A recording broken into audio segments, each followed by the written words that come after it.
한 주간 고단한 삶을 살아오신 여러분들을 예수님의 따뜻한 마음으로 위로하고 또 이 자리에 오신 여러분들을 환영합니다. 오늘 말씀의 제목은 공감의 시대라고 하는 제목이에요. 어느 정신과 의사가 쓴 책에 담겨진 내용을 여러분들에게 잠깐 들려드리면, 한 초등학생 엄마가 학교로부터 이제 전화 한 통을 받습니다. 자신의 아이가 다른 아이를 때렸다는 그런 소식을 선생님으로부터 듣습니다. 이 엄마는 전에 없던 일이라 풀이 잔뜩 죽어서 집에 돌아온 그 아이를 붙잡고 어떤 상황인지 듣기로 합니다. 이 아이는 엄마한테 그러는 거예요. 내가 먼저 때리기는 했다. 그렇지만 그 친구가 먼저 날 심하게 굴려서 참다 못해서 내가 때렸어요. 그래서 선생님이 날 야단치셔서 내가 잘못했구나 그런 줄 알았어요. 그리고 나서 엄마에게 엄마 죄송합니다 이렇게 얘기합니다. 그 엄마는 이제 이 상황이 어느 정도 학교에서 잘 정리가 됐구나 싶어서 이제 아이에게 그 엄마는 이렇게 말을 합니다. 그래, 어찌 됐든 간에 네가 먼저 폭력을 쓴 거는 잘못한 거야. 알겠지? 다음부터는 절대 그러지 마라. 이렇게 이 아이에게 얘기한 거예요. 이제 그 엄마의 얘기를 들었던 이 초등학생 아이가 갑자기 서럽다는 듯이 막 눈물을 뚝뚝 흘리면서 펑펑 우는 거예요. 그 엄마가 당황스러울 거 아니에요. 왜 우냐고 그렇게 얘기했더니 이 아이가 이런 말을 합니다.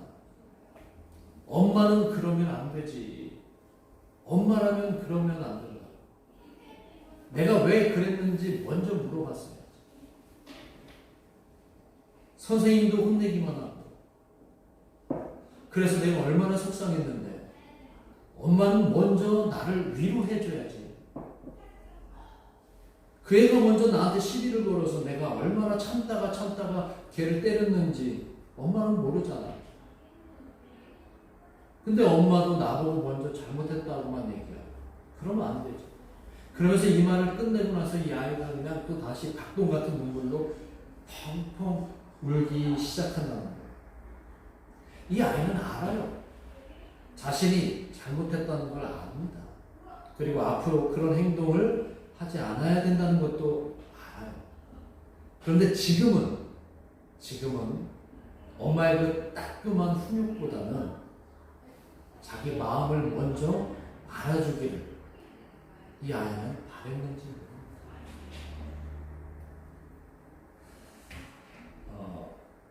저희 부부 얘기를 잠깐 할까요? 예전에 이제 저희 부부가 가끔 이렇게 아내와 다툴 때가 있어요. 제가 여러분은 안 그런가 봐요, 그죠? 우리 표정 보니까 저도 안 다투시는 것 같아요. 한 번은 아내가 이제 직장에서 돌아와서 직장에서 있었던 이야기를 저한테 막 얘기를 할 때가 있어요. 직장에 동료들이 여럿이 있는데 그 동료들하고 이제 아마 이렇게 어느 직장이든 간에 그 오너가 없을 때는 그 동료들끼리 그 오너가 잘못한 거 부당한 그런 대우를 받거나 그러면 막 뒷담화도 하고 비판도 하고 그러잖아요.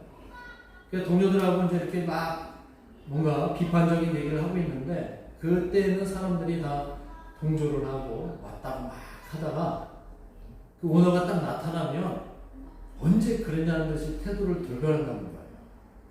근데 이제 집사람은 그게 쉽지가 않아서 저 사람들은 왜 나랑 같이 있을 때는 이렇게 속된 말로 한통속이 됐다가 왜 오너 앞에서는 저렇게 살랑살랑거리면서 완전히 태도가 바뀌었다. 그런 이유 때문에 저한테 이제 고민을 털어놓는 거예요. 그들을 이해할 수가 없다. 솔직하지 못한 그들을 이해할 수가 없다. 그렇게 얘기를 할 때 저는 그런 얘기를 들으면 상당히 객관적인 태도로 모두를 바꿉니다. 그래서 아내에게 그렇게 얘기를 하죠. 잘 생각해보라. 당신은 좀 나이도 있고 경력도 있고 하니까 당신 언니 같은 마음으로 그들 좀 이해하고 그럴 수밖에 없는 상황들을 이해하면 안 되겠느냐.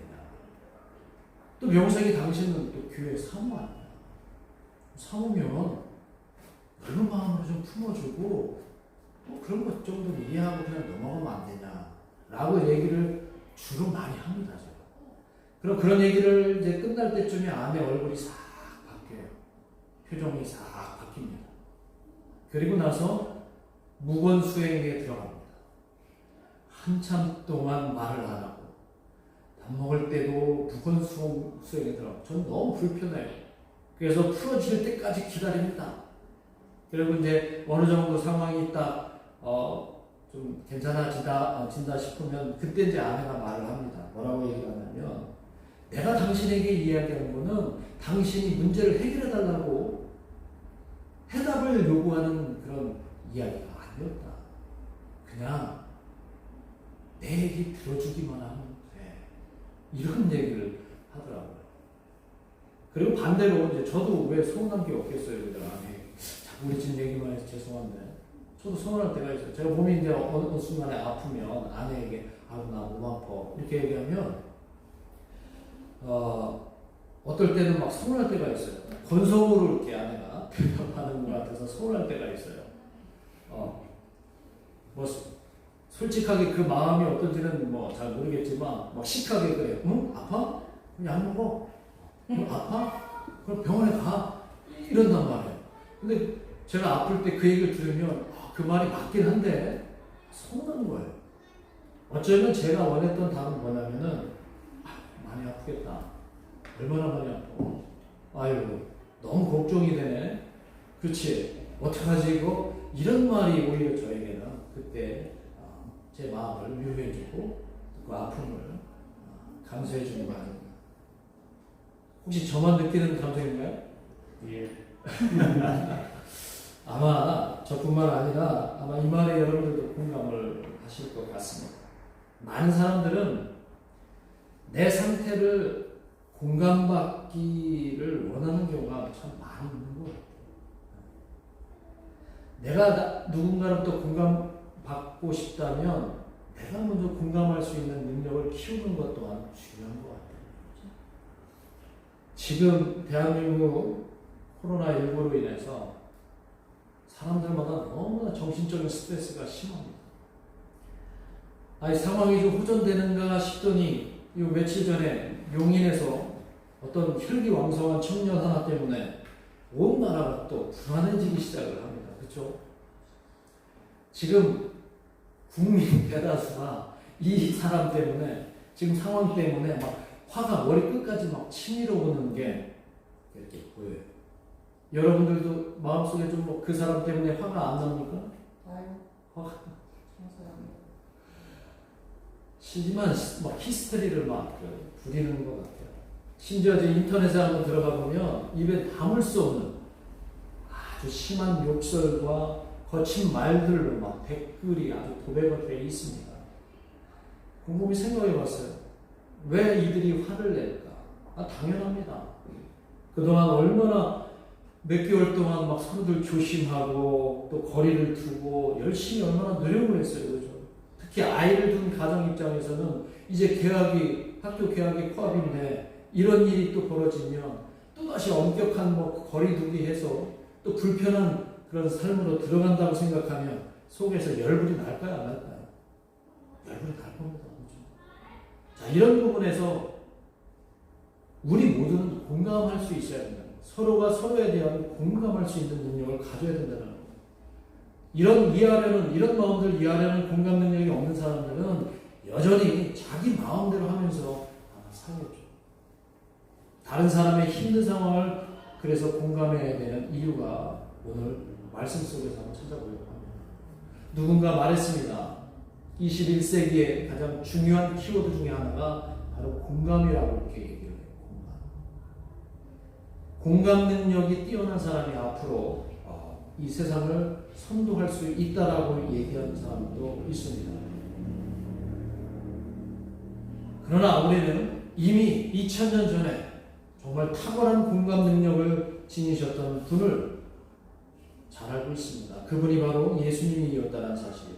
오늘 본문 속에서 그분의 삶 전체가 다른 사람들을 공감하는 삶이었다는 사실을 오늘 본문 속에서 우리가 발견할 수 있게 됩니다.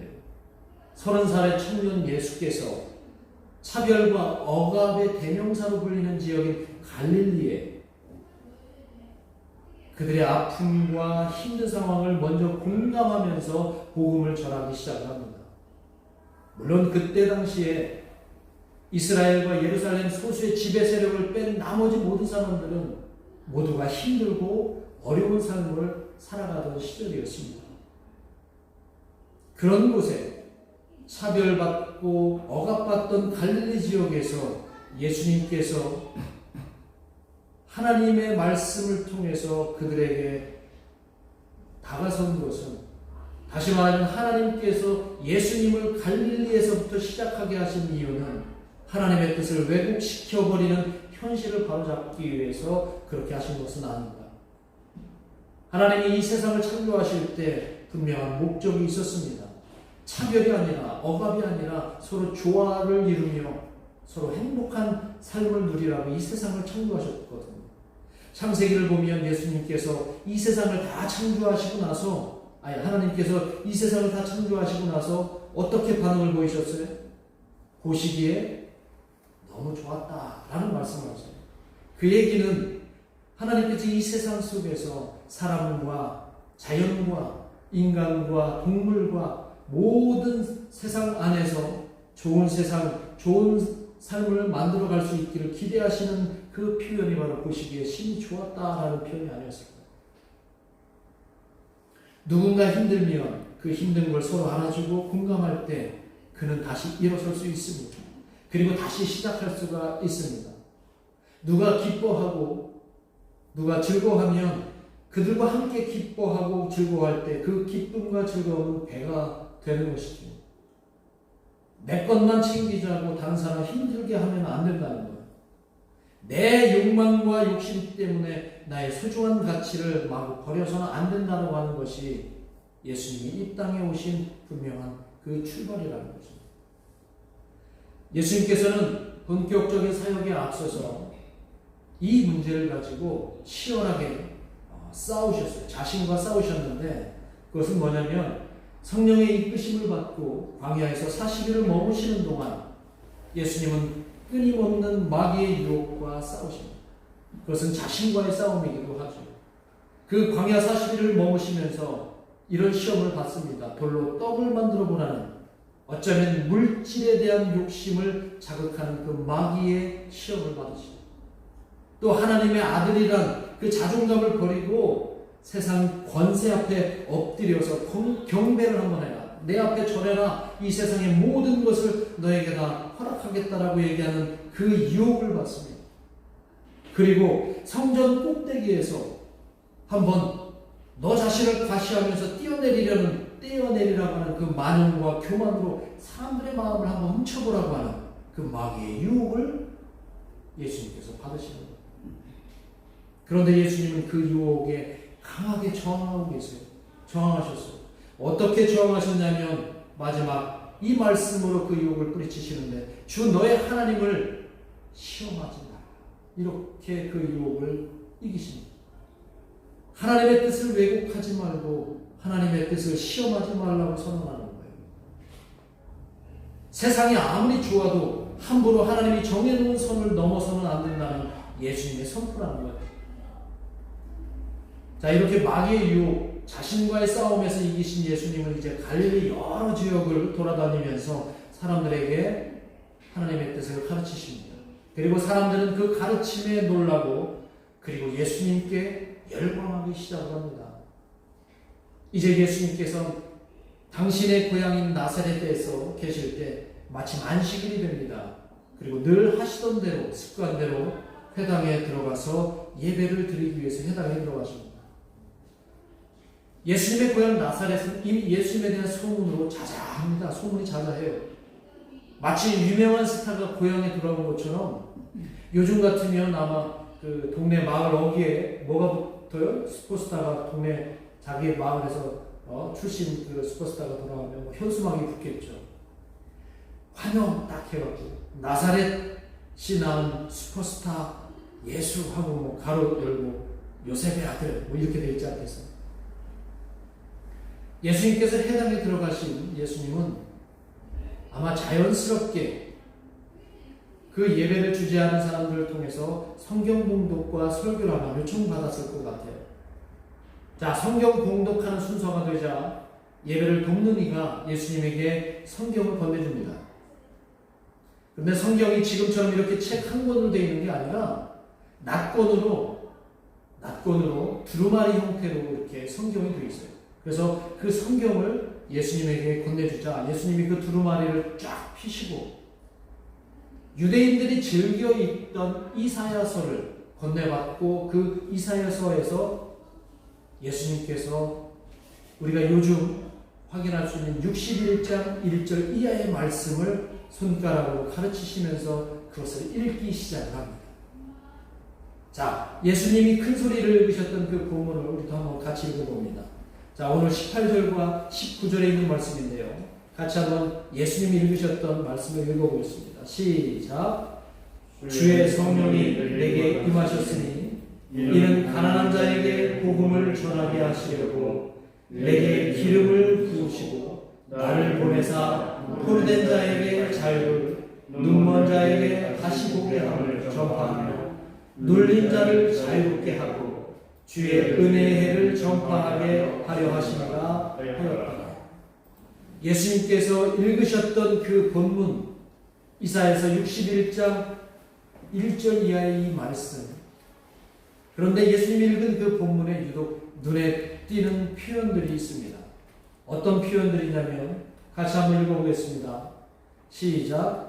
가난한 자에게 복음을, 포로된 자에게 자유를, 눈먼 자에게 다시 보게 함, 눌린 자에게 자유를. 자, 저 표현들을 이렇게 들여다보시면 어떤 사람들이에요? 주로 뭔가 불편한 상태에 놓인 사람들 아니에요. 뭔가 부당한 삶에 놓여 있는 사람들 아니에요. 자, 이런 사람들에게 자유와 평안함을 주겠다라고 하는 그 본문의 내용이 바로 이 말씀입니다. 근데 이 말씀이 언제적 말씀이라고 그랬어요? 이사야 시대, 이사야 선지자에게 주신 말씀이라고 그랬죠. 당시의 상황은 하나님을 등진 사람들이 하나님의 백성을 착취하고 핍박하는 그런 상황 속에서 하나님은 이사야 선지자를 통해서 장차 그들을 해방시켜 주겠다라고 하는 그 선포예요. 그들의 아픔을 하나님은 이미 알고 계시다라고 하는 거예요. 그들의 상황과 처지를 하나님은 이미 공감하고 계시다라고 하는 거예요. 그 내용을 왜 하필 예수님은 그 많고 많은 구약의 성경 중에서, 이사야 성경 중에서 왜 많고 많은 말씀 중에 예수님은 이 말씀을 택하셨던 것일까? 왜 이 말씀을 선택하셨던 걸까요? 그것도 주저없이 바로 예수님은 이미 예수님 마음속에 이 말씀이 살아서 역사하는 것을 알고 계셨던 겁니다. 이 말씀은 하나님이 당신에게 주시는 말씀이라고 확신하셨던 거예요. 왜요? 예수님 당시의 시대가 이사야 시대의 당시와 별반 다르지 않다는 것을 아셨기 때문에 오히려 더 심할 수도 있는 상황을 보시고 예수님은 하나님의 뜻을 그 마음속에 이 말씀으로 온전히 다시 재확인되었던 것입니다. 주저없이 바로 이 본문을 펼쳤다는 것은 예수님께서 늘 그 마음속에 이 말씀을 담고서 사셨다는 거예요.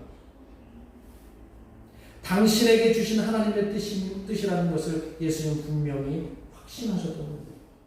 그리고 오늘 본문에 보니까 예수님께서 성경을 다 읽고 나서 자리에 앉으십니다. 자, 당시의 유대 회당 예배의 그 순서는 성경 봉독이 끝나면 바로 성경 봉독한 사람이 그 강론에 들어가야 돼요. 그 말씀에 설교가 들어가야 됩니다. 그리고 예수님은 이제 설교를 하시는데 충격적인 설교를 하시는 거예요. 이렇게 명쾌하고 이렇게 짧은 설교가 있을 수가 없어요. 여러분들이 저는 오늘 이 짧고 강력한 이 설교, 예수님의 설교를 보면서 얼마나 반성했는지 몰라요. 저는 너무 길게 하는 것 같아요. 설교. 그리고 너무 명쾌하지 않은 것 같아요. 재미없게 하는 것 같아요. 그러니까 여러분들이 가끔씩 피곤하셨는지 무거운 눈을 주체할 수 없는 것 같아요. 오늘 이 말씀을 보면서 예수님께서 이 짧은 설교를 하시는데 21절에 있는 내용입니다. 뭐라고 하시냐면 이 글이 오늘 너희 귀에 응하였느니라. 이 글이 오늘 너희 귀에 응하였느니라. 이게 설교입니다. 예수님의 설교입니다. 자, 이 말씀이 그럼 무슨 뜻입니까? 무슨 말이에요? 오늘 너희 귀에 응했다. 이 글이 너희에게 응했다라고 하는 이 말이 뭐냐면 내가 읽고 있는 이 성경 말씀이 바로 너희 귀에 들어가는 그 순간 그날이 시작되었다. 이런 의미예요.